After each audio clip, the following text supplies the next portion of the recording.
lo último que estabas planteando, que me resulta decisivo, es parte de toda nuestra memoria política, porque el concepto de democracia, desde la tradición liberal, cada vez más ha sido sospechado de ser genealógicamente paridor del totalitarismo.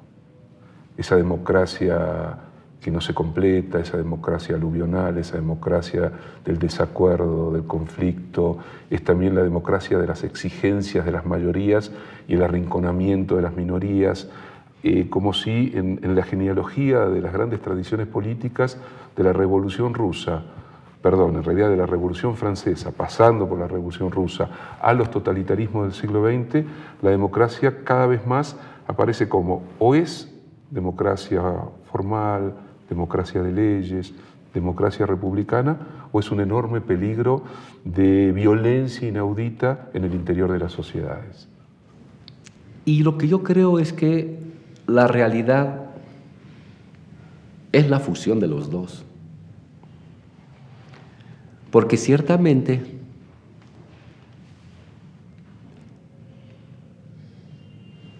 la participación electoral de las personas por partidos,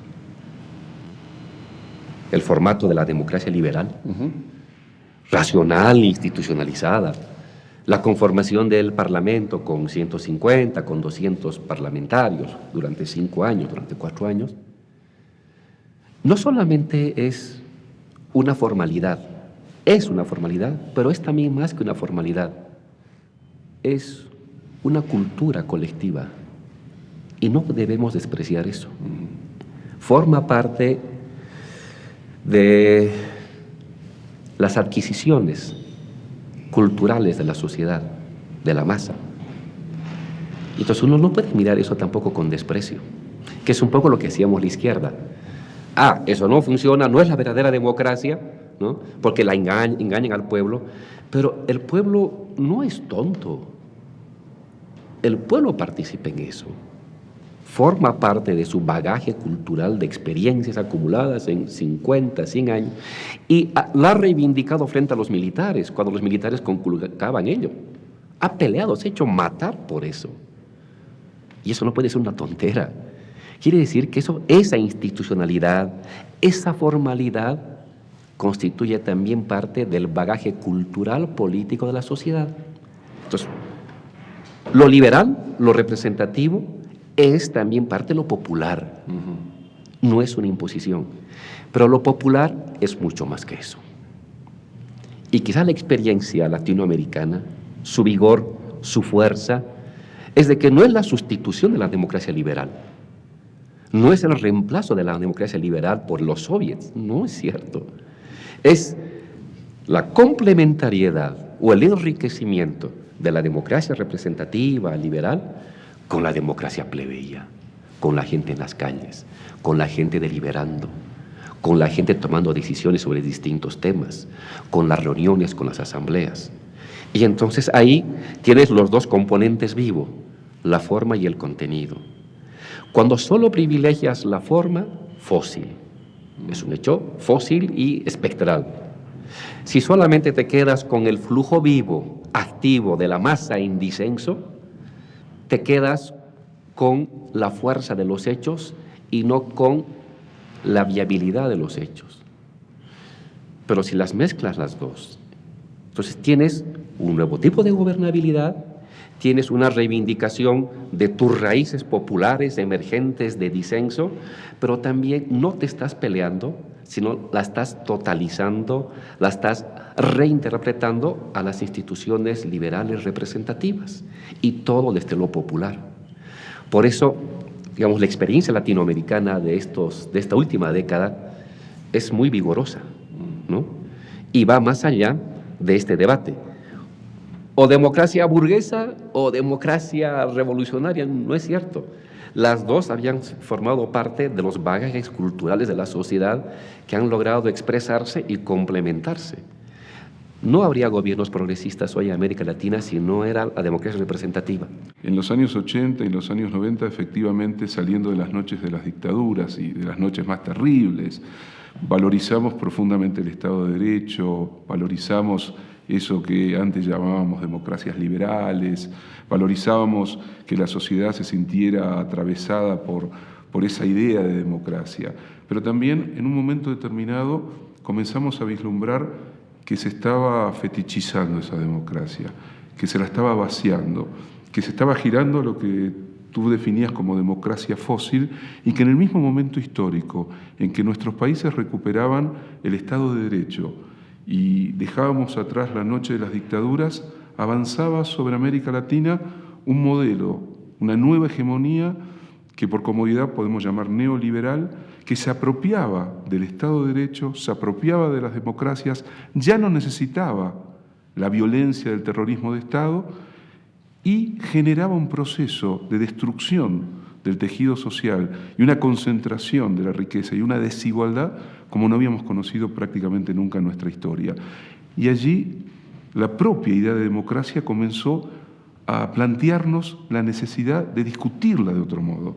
¿Cómo ves el proceso que generó la apertura hacia esas nuevas experiencias que ha llamado progresistas y que comenzaron con la llegada de Hugo Chávez en el 99 en Venezuela?